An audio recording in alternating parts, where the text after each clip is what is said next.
Leçon 5. Le don de la parole de sagesse, deuxième partie. Écriture, acte 11, versets 28 à 30, acte 21, versets 10 et 11. Vérité fondamentale. Dieu révèle son dessein pour l'avenir par la parole de sagesse. Parfois, nous qualifions de prophétie un message qui ne l'est pas vraiment. S'il comporte un élément de révélation, il s'agit plutôt d'une parole de connaissance, car le simple don de prophétie n'inclut pas de révélation.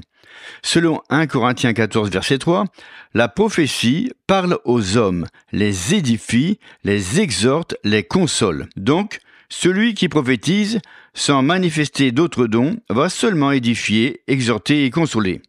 Par contre, dans l'Ancien Testament, celui qui a été appelé carrément au ministère de prophète devait manifester d'autres dons spirituels, puisqu'il prédisait l'avenir.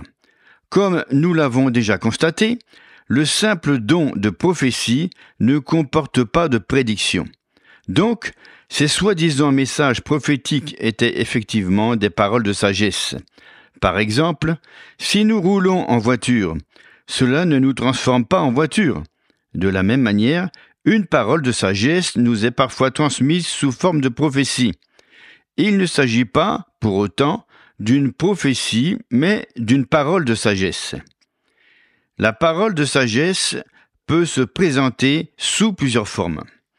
La parole de sagesse, comme la parole de connaissance, peut être transmise par une voix audible, une vision ou un rêve. Elle peut également nous être adressée par le don vocal de la prophétie ou par l'intermédiaire de langues accompagnées de leur interprétation.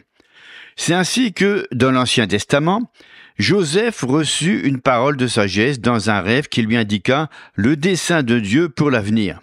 De même, la loi fut révélée à Moïse par la voix audible de Dieu. Cette loi parlait du dessein de l'Éternel pour Israël. Il s'agissait donc d'une parole de sagesse. C'est vrai aussi en ce qui concerne les prophètes de l'Ancien Testament qui ont fait un grand nombre de prédictions sur l'avenir d'Israël par rapport à la nouvelle alliance, au Messie qui devait venir, et à des événements qui ne se sont pas encore produits. Ils ont prophétisé après avoir reçu une parole de sagesse.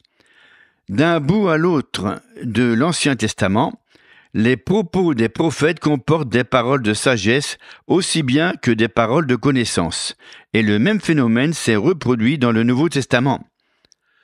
Acte 11, versets 28 à 30.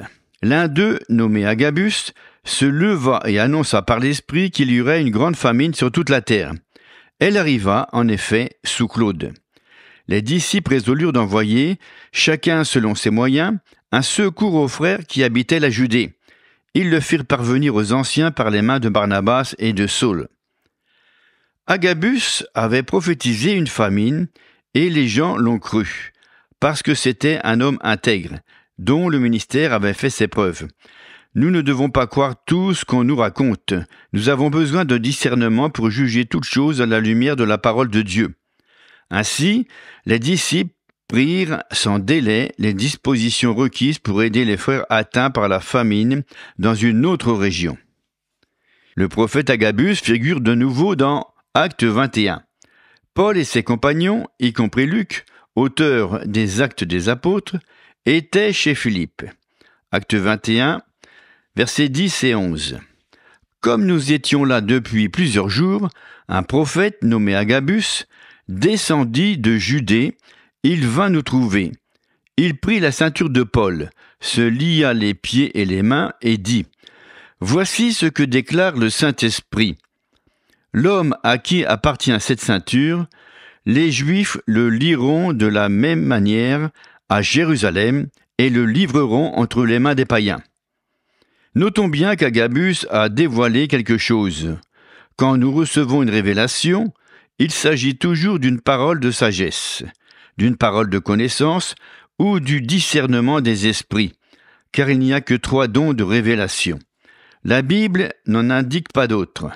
Dans cette illustration, il ne s'agit pas d'une parole de connaissance, parce que la révélation concerne l'avenir. La connaissance a trait aux faits et aux événements du présent et du passé que le Saint-Esprit de Dieu nous dévoile. Une parole de sagesse est une révélation concernant le temps futur qui nous est transmise par l'Esprit Saint. Dans sa sagesse infinie, Dieu connaît tout l'avenir. Ensuite, Luc dit « Quand nous entendîmes cela, nous et ceux de l'endroit, nous priâmes Paul de ne pas monter à Jérusalem. Alors il répondit « Que faites-vous en pleurant et en me brisant le cœur ?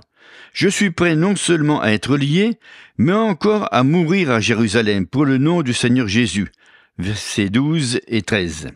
Luc ajoute « Comme il ne se laissait pas persuader, nous n'insistâmes pas et nous dîmes que la volonté du Seigneur se fasse. » Verset 14.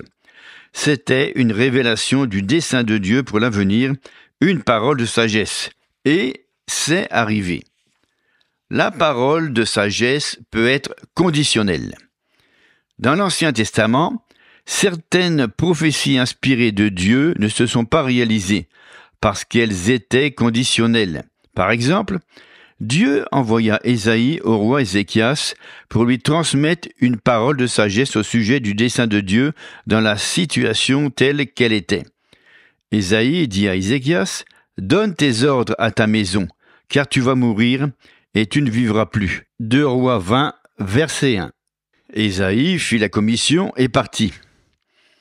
Ézéchias tourna son visage contre le mur, se repentit de ses fautes, pleura et pria Dieu de se souvenir de sa fidélité et de son obéissance au commandement de l'Éternel.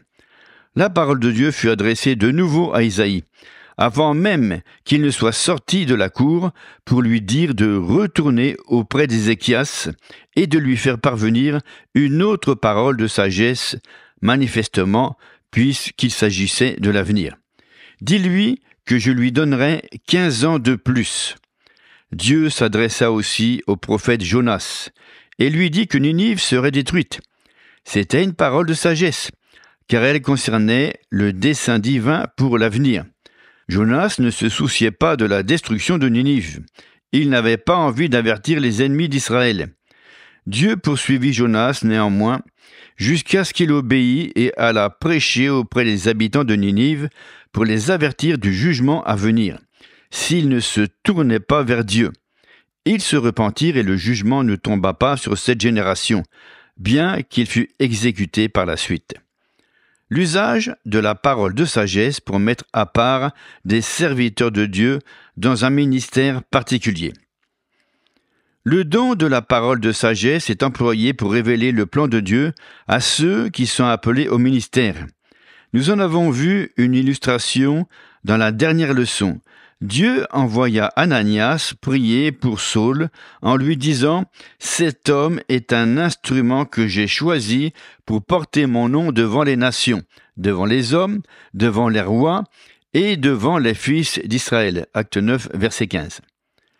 L'usage de la parole de sagesse pour assurer un croyant de la protection de Dieu.